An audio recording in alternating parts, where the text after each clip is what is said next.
pessoal, tudo bem com vocês? E hoje a gente tá aqui para mais um episódio do Lendo e Reagindo ao Anne Green Gables. Yay!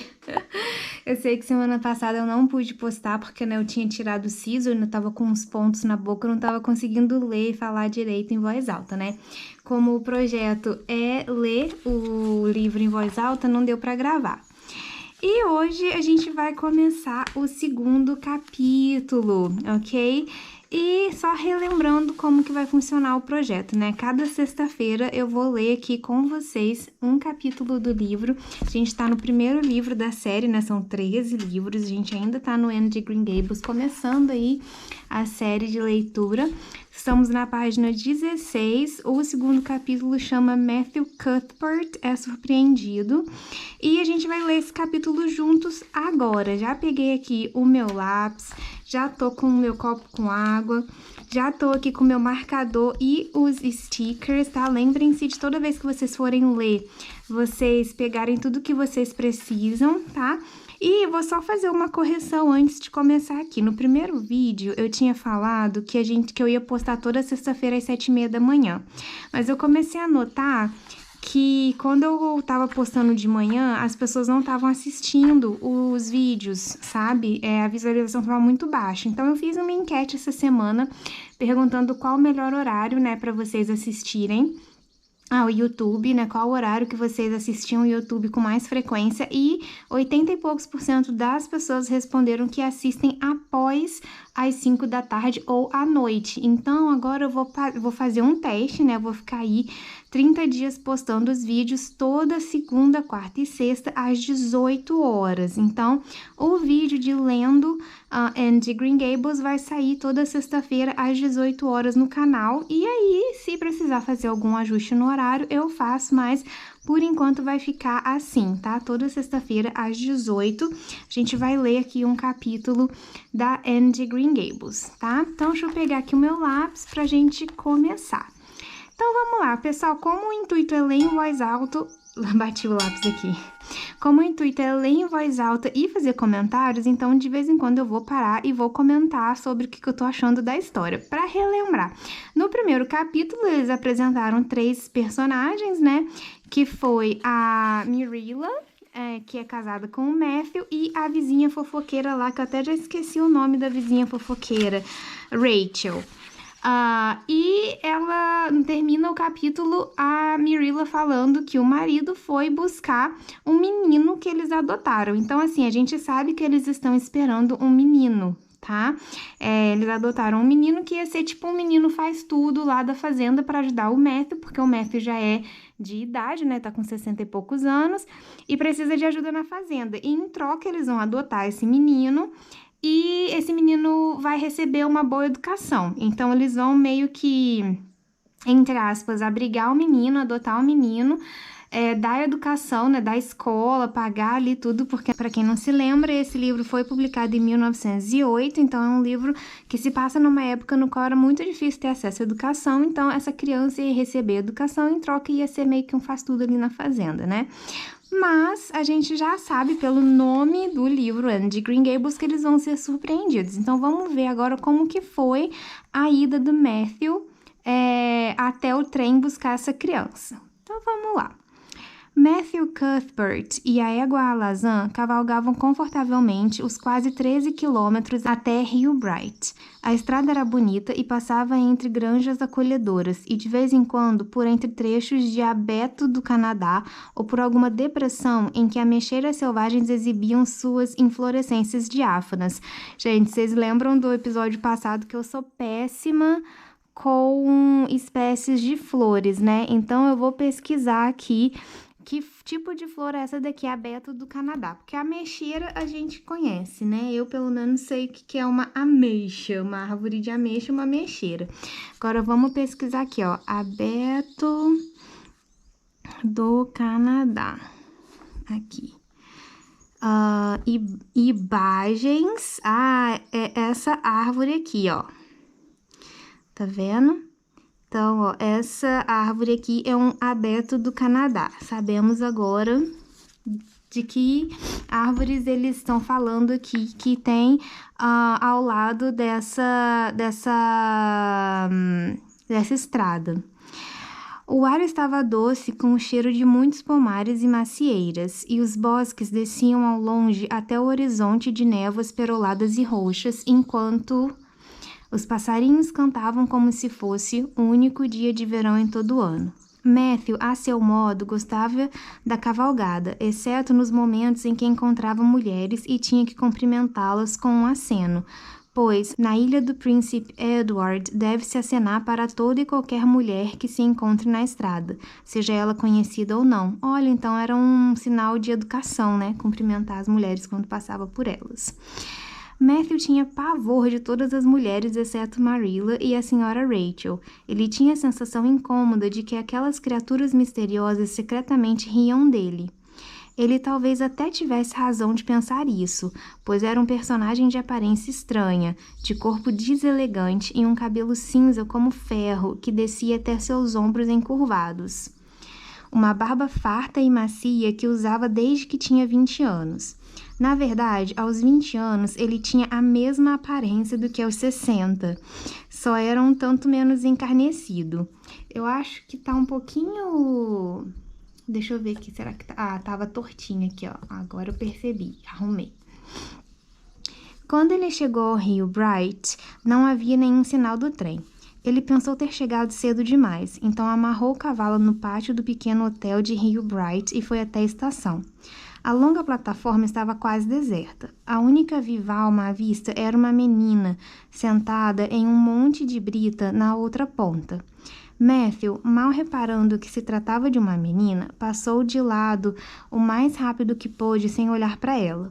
Se tivesse olhado, dificilmente não teria reparado na rigidez e expectativa tensas na expressão e atitude dela. Ela estava sentada lá esperando por alguma coisa ou por alguém, e, como sentar e esperar era a única coisa a fazer naquele exato momento, ela sentava e esperava com todo o seu vigor e sua energia. Ai, gente, a Anne! Matthew encontrou o chefe da estação trancando a bilheteria antes de ir para casa jantar e perguntou a ele se o trem das 5:30 da tarde estava por chegar.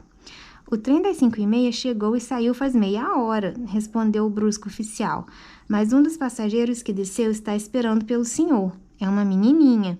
Ela está sentada ali na brita.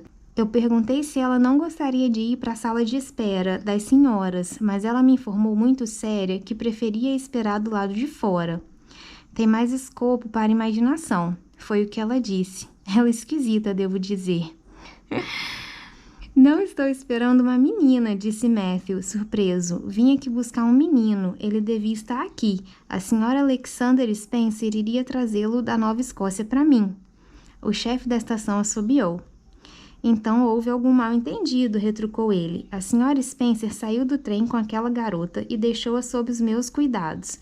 Disse que o senhor e sua irmã iam adotá-la de um orfanato e que o senhor chegaria aqui em breve. Isso é tudo que sei. E não tenho nenhum outro órfão escondido por aqui. Gente, quero só ver o caos que vai ser agora. Não estou entendendo, disse Matthew, de modo impotente, querendo que Marilla estivesse ali para enfrentar com ele aquela situação. Bem, é melhor então fazer perguntas à garota, sugeriu despreocupadamente o chefe da estação. Me atrevo a dizer que ela vai conseguir explicar o que houve. O fato é que ela tem uma língua afiada. Talvez no orfanato tenham acabado os meninos do tipo que o senhor queria.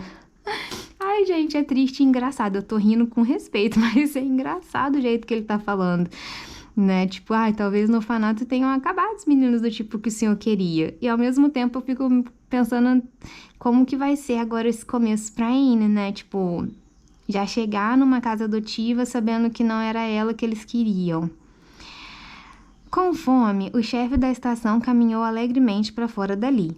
E restou ao pobre Matthew fazer o que, para ele, era mais difícil do que cortar a juba de um leão em seu covil. Aproximar-se de uma menina desconhecida, uma órfã, e perguntar a ela por que ela não era um menino. Matthew grunhiu internamente à medida que deu meia volta e arrastou os pés delicadamente pela plataforma em direção à menina.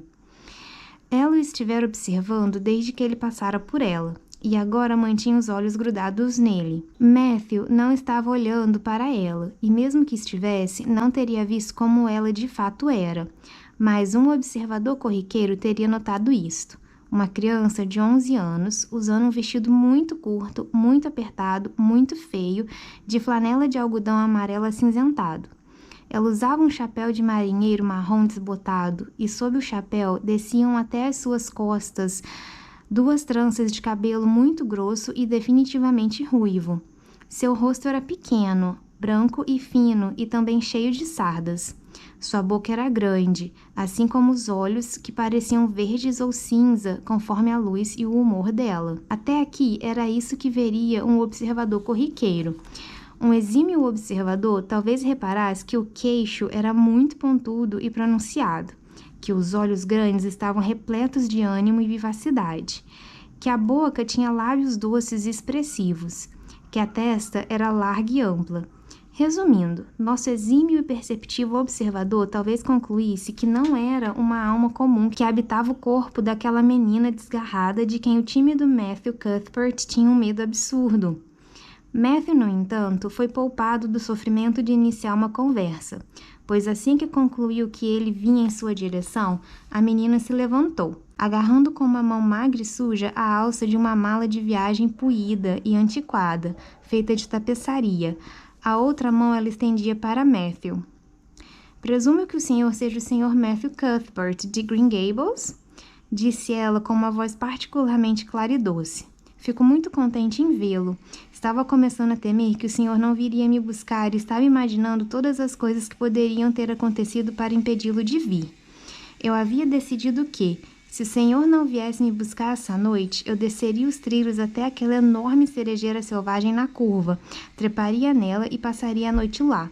Eu não teria o menor medo e seria adorável dormir em uma cerejeira selvagem cheia de botões brancos à luz do luar, não acha? Daria até para imaginar que se estaria morando em salões de mármore, não é mesmo? E eu tinha certeza de que o senhor viria me buscar de manhã, caso não viesse essa noite." Gente, ela é muito imaginativa, né? Já dá pra ter uma ideia do tipo de pessoa, né? Do tipo de personagem que a Anne vai ser. Bebendo aqui um pouquinho d'água. Ai, tô empolgada, mas ela aparentemente é uma criança super inteligente, faladeira, né? Vamos ver. Matthew, constrangido, pegou a mãozinha magra com a sua. Naquele exato momento, decidiu o que ia fazer. Ele não conseguiria dizer a essa criança de olhos brilhantes que havia acontecido um mal-entendido. Ele a levaria para casa e deixaria que Marilla dissesse isso para a menina. Eita, homem sem coragem, mas também, né, coitado, o que ele ia fazer? De qualquer modo, ela não poderia ser deixada na estação de Rio Bright, independentemente do mal-entendido. Portanto, era melhor adiar todas as perguntas e explicações até que ele estivesse a salvo de volta em Green Gables. "Desculpe-me pelo atraso", disse ele timidamente. "Venha comigo, o cavalo está no pátio. Dê-me sua mala." "Ah, eu consigo carregá-la", respondeu com alegria a criança. "Não está pesada. Tenho todos os meus pertences guardados nela, mas ela não está pesada. E se ela não é carregada de um modo específico, a alça solta. Então, é melhor que eu a carregue, pois já tenho a manha. É uma mala de viagem de tapeçaria extremamente velha. Oh, fico muito feliz que o senhor tenha vindo, apesar de que teria sido bom dormir em uma cerejeira selvagem. Temos um longo caminho de carroça pela frente, não? A senhora Spencer disse que eram quase 13 quilômetros. Fico feliz, pois adoro andar de carroça. Ah, parece maravilhoso demais o fato de que vou morar com o senhor e ser sua. Sabe, eu jamais fui de ninguém, não de verdade, mas o orfanato foi a pior coisa.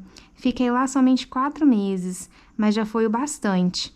Não presumo que o senhor algum dia tenha sido um órfão em um orfanato, então é impossível que entenda como é. É pior do que qualquer coisa que o senhor possa imaginar.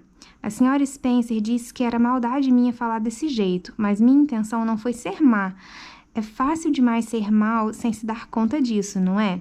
Sabe, as pessoas no orfanato eram boas, mas há muito pouco escopo para imaginação em um orfanato. Só mesmo os outros órfãos. Era muito interessante imaginar coisas sobre eles. Imaginar que talvez a garota sentada ao seu lado, na verdade, era a filha de um conde cintado, que havia sido raptada de seus pais ainda bebê por uma babá cruel que morreu antes de poder confessar seu crime.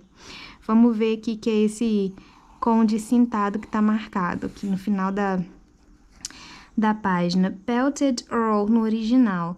Na Inglaterra, até o século XVII, o título de conde concedido pelo monarca vinha acompanhado de uma espada e um cinto com bainha, daí o termo conde cintado. Ah, tá, era um tipo de conde do século que tinha até o século XVII. Eu costumava passar as noites em claro na cama imaginando coisas desse tipo, pois durante o dia eu não tinha tempo. Acho que é por isso que estou tão magra assim. Eu estou terrivelmente magra, não é? Não tem uma carne para mordiscar nos meus ossos. Eu adoro imaginar que estou bonita e roliça, com covinhas nos meus cotovelos. Gente, e fala, hein? Fala pelos cotovelos essa menina. Olha aqui o tamanho do parágrafo. Não tomou um fôlego. Quer ver? Começou a falar aqui e foi falando direto, sem respirar. Coitado do Matthew, vai escutando essa menina falar na cabeça dele até chegar em casa. Com isso, a companhia de Matthew parou de falar. Em parte porque havia ficado sem fôlego, né? Sem fôlego. Em parte porque eles haviam chegado à carroça. Ela não disse palavra até que tivessem saído do vilarejo e estivessem descendo um pequeno e íngreme monte. A estrada aberta ali tinha sido cavada tão fundo na terra fofa que as beiras, ladeadas por cerejeiras selvagens em flor, e esguias bétulas brancas ficavam metros acima das cabeças deles. Então, bétulas brancas, gente, olha, eu acho que eu tenho que fazer um curso de botânica para poder saber aqui. Eita, tô abrindo errado. É aqui, ó. Bétulas brancas. Imagens. Ah, são árvores também. Eu achei que fossem flores. Olha lá, o tanto que eu desconheço. Ó, são essas árvores aqui. Desconheço espécies de árvores e de flores, né? A criança estendeu uma das mãos e quebrou um galho de ameixeira selvagem que roçara contra o lado da carroça. Não é lindo? Essa árvore se projetando a partir da beira da estrada, toda branca e rendada, faz o senhor se lembrar de quê? Perguntou ela. Bem, não sei, respondeu Matthew. Gente, olha como essa menina fala, olha esse parágrafo, tá parecendo o livro do Saramago. Será que a Andy Green Gables é a tataravó do Saramago? Não, tataravó não, a bisavó ou a avó do Saramago? Ora, uma noiva, é claro, uma noiva toda de branco. Como assim? Aquela árvore não tem nada a ver com noiva. Tudo bem que a árvore estava florida, né? Mas, enfim. Ora, uma noiva, é claro, uma noiva toda de branco, com um véu adorável e vaporoso.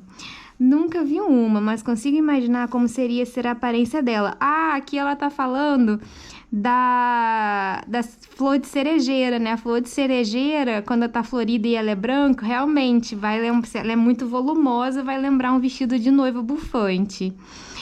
Eu mesma jamais espero ser uma noiva algum dia. Sou tão feia que ninguém jamais vai querer se casar comigo. Ai, tadinha! A não ser que fosse um missionário estrangeiro. Presumo que um missionário estrangeiro não seja muito exigente, mas de fato espero ter algum dia um vestido branco. Esse é o meu maior ideal de bem-aventurança mundana. Simplesmente adoro roupas bonitas, e pelo que me lembro, jamais tive um vestido bonito na vida. De qualquer modo, isso só significa que tenho mais coisas por ansiar, não é mesmo? E também posso imaginar a mim mesma vestida lindamente. Essa manhã, quando saí do orfanato, fiquei muito constrangida por ter de vestir este horroroso vestido velho de flanela. Todos os órfãos tinham de usar roupas de flanela, sabe? No inverno passado, um mercador de Hopetoun doou 300 metros de flanela para o orfanato. Algumas pessoas disseram que era porque ele não tinha conseguido vender o tecido, mas prefiro acreditar que ele fez isso por bondade. O senhor também não preferiria? Quando entramos no trem, senti-me como se todos estivessem me olhando e se apiedando de mim. Mas pus minha imaginação para trabalhar. Imaginei que vesti o mais lindo vestido de seda azul pastel, porque quando você está imaginando, é melhor imaginar algo que vale a pena. E um grande chapéu cheio de flores e plumas salientes, e um relógio de ouro, luvas e botas de pelica. Alegrei-me imediatamente e desfrutei da viagem até a ilha com toda a minha força. Não fiquei nem um pouco enjoada quando entrei no barco, nem a senhora Spencer, apesar de ela geralmente ficar enjoada.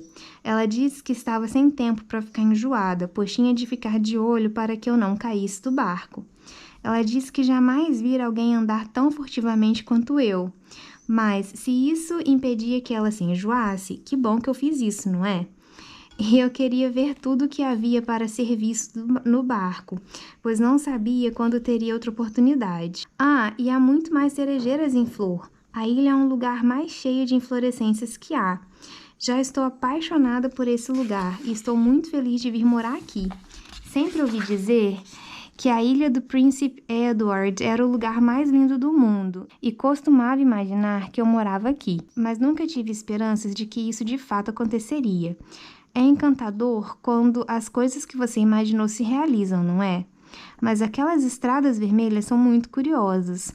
Quando entramos no trem em Charlottetown e as estradas vermelhas surgiram à nossa frente, perguntei à senhora Spencer o que tornava vermelhas, e ela me disse que não sabia e que, por piedade, não fizesse mais perguntas. Ela disse que eu já devia ter feito mais 1000 perguntas a ela, e eu presumo que seja verdade também, mas como uma pessoa pode saber das coisas sem fazer perguntas? E o que torna as estradas vermelhas? Gente, menina, não, assim, é muito inteligente, né, de uma criança ter toda essa imaginação. Na verdade, ela entra na própria imaginação para fugir, né, do mundo real, quando coisas negativas estão acontecendo com ela no mundo real. Isso é uma técnica ali que ela criou, né, tipo de preservação ali, quando ela tá se sentindo mal, igual com a questão do vestido, ela vai para dentro da própria imaginação. Isso é muito inteligente, é ela, tipo, tentando ali se proteger psicologicamente da situação. Mas, ao mesmo tempo, ela é muito faladeira. Nossa, eu até imagino que a senhora Spencer tava doida já, tipo, meu Deus, menina, fica quieta! Sobre o que torna as estradas vermelhas. Bem, eu não sei, respondeu Matthew. Bem, essa é uma das coisas que terei de descobrir em algum momento. Não é esplêndido pensar em todas as coisas que há por descobrir? Isso simplesmente me deixa feliz por estar viva. O mundo é interessante demais. E ele não seria tão interessante assim se já soubéssemos de tudo, não é mesmo? Não haveria nenhum escopo para a imaginação, haveria? Eu estou falando demais? Sim. E ela gosta dessa palavra escopo, né? Ela já repetiu aí em 3 páginas, 30 vezes a palavra escopo. Ela gosta de falar escopo para imaginação. Mas estou falando demais? As pessoas sempre me dizem que sim, né? O senhor prefere que eu fique calada? Se disser que sim, paro de falar. Eu até consigo parar se fizer um esforço mental, mas é difícil. Matthew, para surpresa dele mesmo, estava desfrutando daquilo. Assim como a maioria das pessoas caladas, ele gostava de gente tagarela, quando elas estavam dispostas a travar toda a conversa sozinhas, sem esperar que ele fizesse a sua parte. Mas jamais esperara desfrutar da companhia de uma menininha. Sinceramente, as mulheres já eram ruins o bastante, mas garotinhas eram piores. Ele detestava o modo como elas passavam de lado timidamente por ele, com olhares enviesados, como se esperassem que ele as engolisse de uma bocada só, caso se atrevessem a dizer palavra. Este era o tipo de menina bem educada que Aqui tá errado, ó, tem 2 Cs. Esse era o tipo de menina bem educada que havia em Avonlea. Mas essa bruxa sardenta era muito diferente. E apesar de ele achar muito difícil para sua inteligência mais lenta acompanhar os velozes processos mentais dela, ele pensou que até que gostava da conversa dela. Então disse timidamente, como de costume: "Ah, você pode falar o quanto quiser, não me importo." "Ah, fico muito contente. Sei que eu e o senhor vamos ter uma relação boa. É um alívio falar quando se tem vontade. sem que alguém lhe diga que crianças devem ser vistas e não ouvidas. Ah, esse daqui é uma expressão idiomática em inglês antiga. Aqui tá traduzida, né? Mas, tipo, children must be seen, not heard. Né? Tipo, as crianças devem ser vistas e não ouvidas, no sentido de que as crianças não têm que ficar falando e se intrometendo na conversa dos adultos. Mas é uma expressão idiomática do inglês, sim. Já me disseram isso 1 milhão de vezes, e não apenas uma.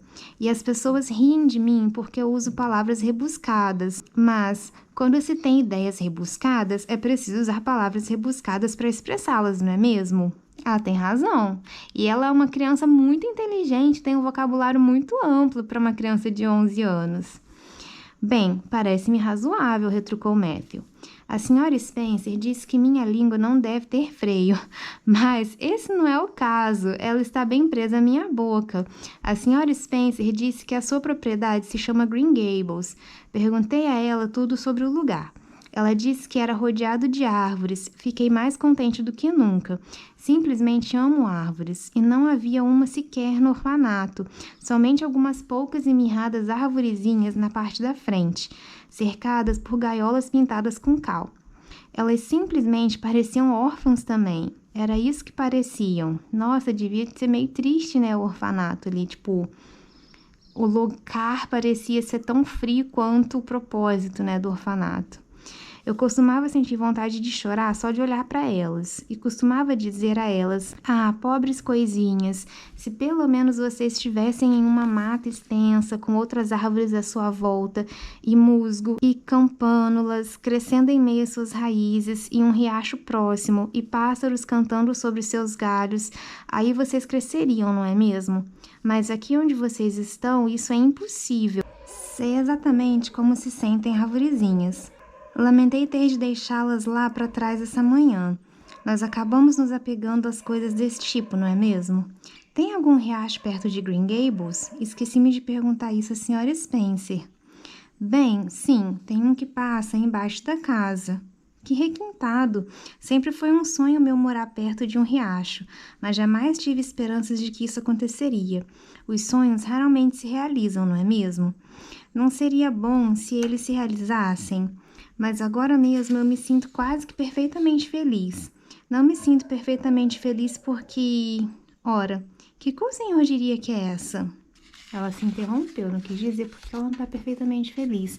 E assim, ela é uma criança com baixíssima autoestima, né? Ela é muito imaginativa, mas ao mesmo tempo ela se acha feia, provavelmente, porque as pessoas falavam coisas negativas para ela. E provavelmente porque ela não é perfeitamente feliz porque ela não tem os pais. Mas vamos lá. Ela tirou uma de suas tranças compridas e brilhantes do ombro e ergueu-a diante dos olhos de Matthew. Matthew não estava acostumado a tomar decisões sobre o tom das mechas de cabelo de senhoras, mas neste caso não havia muita dúvida. É vermelho, não é? Disse ele. A garota deixou a trança cair. Aqui é a trança. Também erro aqui, ó. A garota deixou a trança cair com um suspiro que pareceu ter vindo dos próprios dedos dos pés dela e que pareceu expelir todas as tristezas de todas as eras. Sim, é vermelho, disse ela resignada. Agora o senhor sabe porque eu não posso ser perfeitamente feliz. Ninguém que tenha cabelo vermelho pode ser... Ah, então não era sobre os pais, era sobre ter cabelo ruivo. Não me importo muito com outras coisas, as sardas, os olhos verdes e a minha magreza. Posso imaginar que essas coisas sumiram. Posso imaginar que tenho uma linda pele. Gente, que cachorro chato! Me desculpem, mas vai sair esse som de latido de cachorro. Não tem como eu fazer. É o cachorro do vizinho. Poxa vida, o áudio, né? Vamos lá. Posso imaginar que essas coisas sumiram. Posso imaginar que tenho uma linda pele de tom rosa pálido e adoráveis olhos brilhantes violeta. Mas não consigo imaginar que o cabelo ruivo desapareceu. E faço o melhor que posso para que isso aconteça. Penso comigo mesma. Agora o meu cabelo é de um preto glorioso, como a asa de um corvo. Mas no fundo eu sei que meu cabelo é simplesmente vermelho. E isso me parte o coração. Carregarei essa tristeza por toda a minha vida. Gente, que dramática! Como assim? Será que na Inglaterra, naquela época, as pessoas tinham preconceito com pessoas ruivas? Li certa vez em um romance sobre uma garota que carregava uma tristeza por toda a vida, mas não eram cabelos ruivos. O cabelo dela era puro dourado e pendia em ondas do alabastro de sua testa. O que é alabastro de uma testa? Jamais consegui descobrir. O senhor sabe me dizer? Boa pergunta, porque eu também não sei. Bem, receio que não. Respondeu Matthew, que estava ficando um tanto desnorteado. Ele se sentiu do mesmo modo que se sentiria na imprudência de sua juventude, quando outro menino o convenceu a andar no carrossel em um piquenique. Gente, vamos descobrir o que é alabastro da testa, né? Alabastro. Alabastro da testa.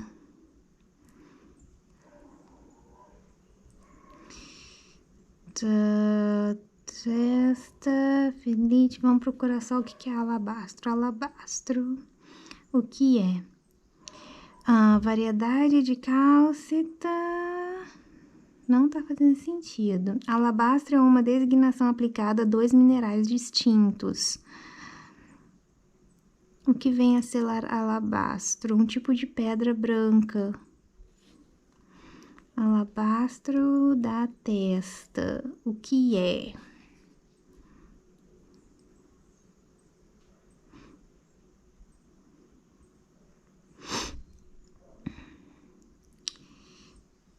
Brancura. Então seria brancura, ó, no sentido figurado, né? Porque no sentido concreto é um tipo de pedra. Aqui, então, ela tá falando da brancura da testa. Bem, seja lá o que for, deve ser algo bom, pois ela tinha uma beleza divinal.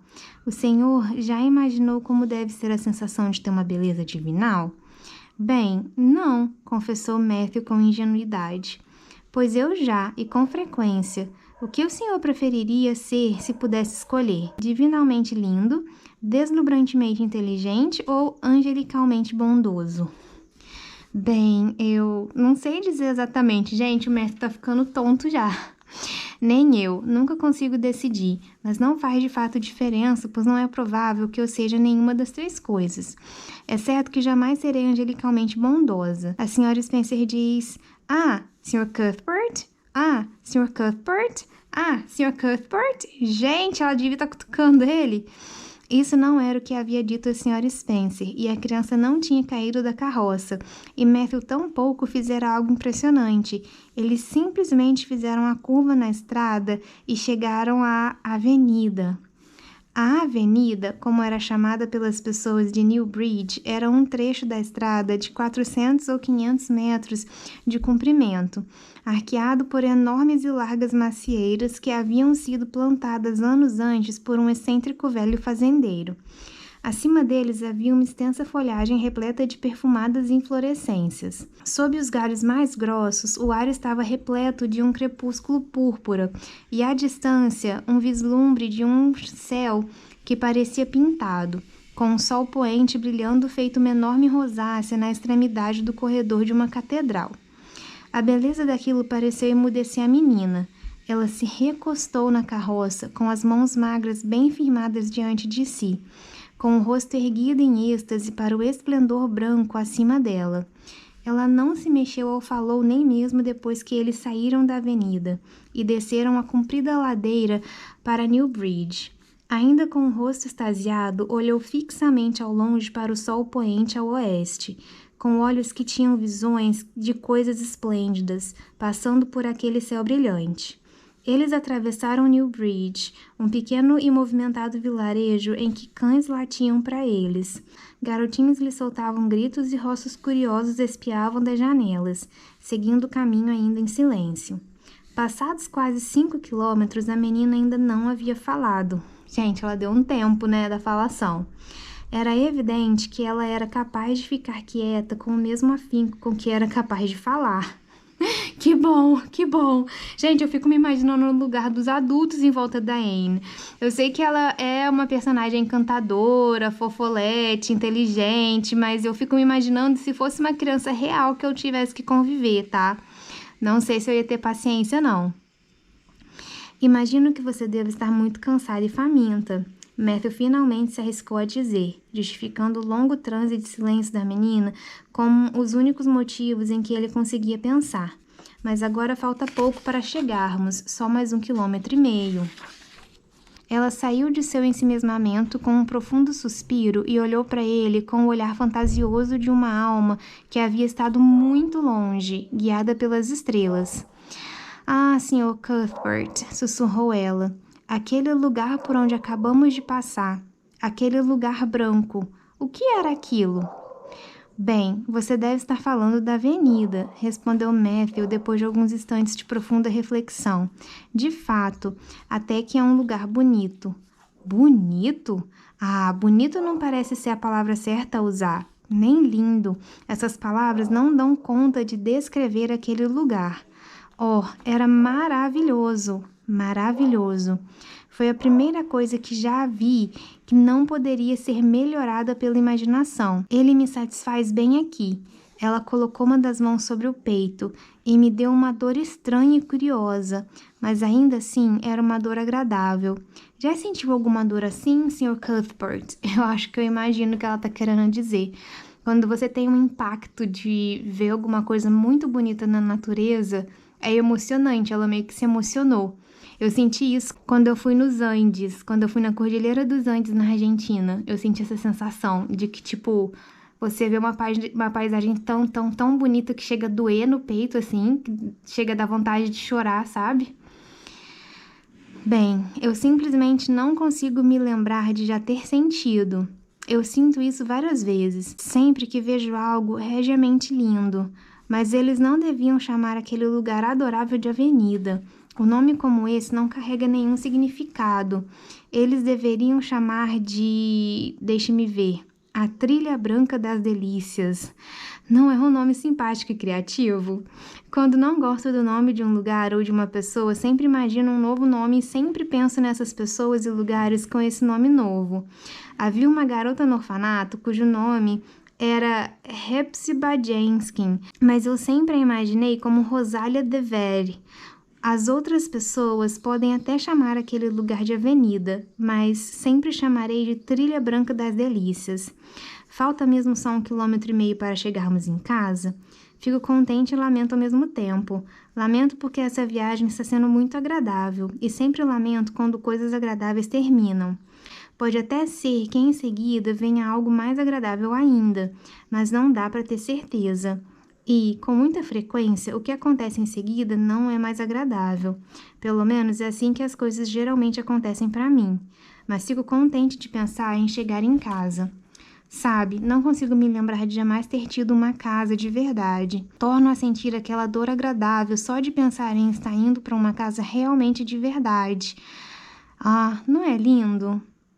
Ai, tadinha, gente. Sentimentos conflitantes. Ela é uma menina tagarela que me irritaria com certeza, mas ao mesmo tempo eu ia adorar conhecer uma menina inteligente como ela, sabe assim?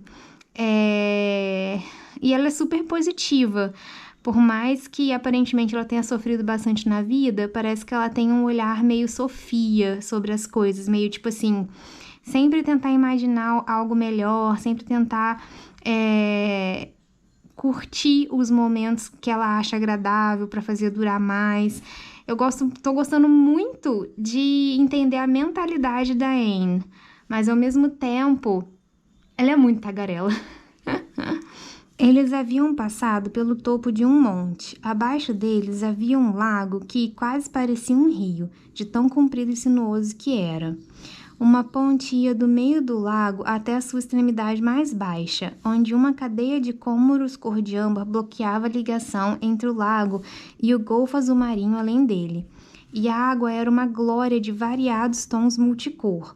Os mais espirituais matizes de alça-flor e rosa e verde etéreo, com outros tons vagos para os quais jamais se encontrou nome. Então, aqui, ó, alça-flor e tem o cômoros cor de âmbar. Vamos aprender aí. Cômoros cor de âmbar. De âmbar.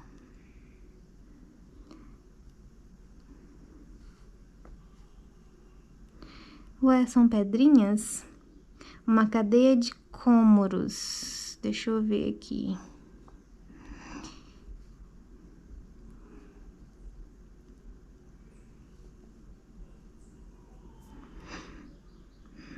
Cômoro, elevação que, sendo relativamente pequena, parece um terreno, monte, outeiro, duna. Então, tipo, umas inclinações aí cor de âmbar. E agora, açaflor. Isso. Ah, olha só, é uma florzinha agora.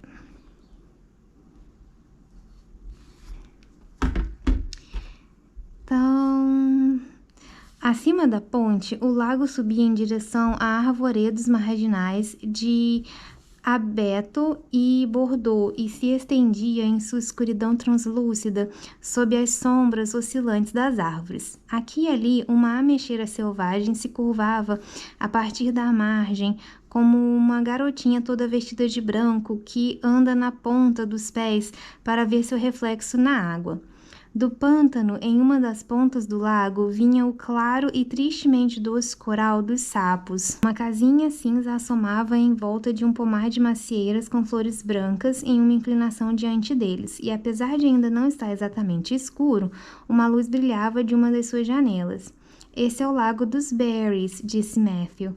Ah, tão pouco gosto desse nome. Vou chamá-lo... Deixe-me ver. O Lago das Águas Cintilantes. Sim, esse é o nome certo para ele. Sei por conta do frio na barriga. Mas quando penso em um nome que se encaixa perfeitamente, sinto um frio na barriga. Há coisas que também lhe dão frio na barriga? Matthew ruminou. Bem, sim, eu meio que sempre sinto um frio na barriga quando vejo aquelas larvas brancas que despontam dos canteiros de pepino. Odeio a aparência delas. Ah, eu não acho que isso é exatamente o mesmo tipo de frio na barriga. O senhor acha que pode ser? Não parece haver muita conexão entre larvas e lagos de águas cintilantes, não é mesmo? Mas por que outras pessoas o chamam de Lago dos Berries?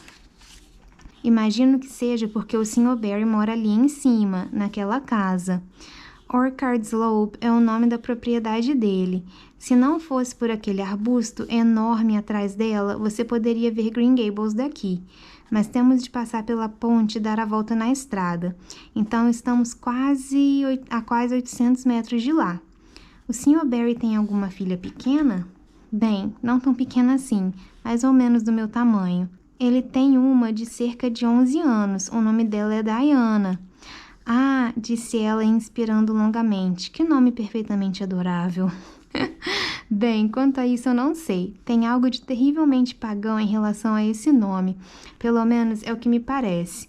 Eu prefiro Jane ou Mary ou algum outro nome sensato como esses. Mas quando Diana nasceu, havia um professor hospedado lá e deixaram que ele desse o nome à criança e ele chamou-a Diana.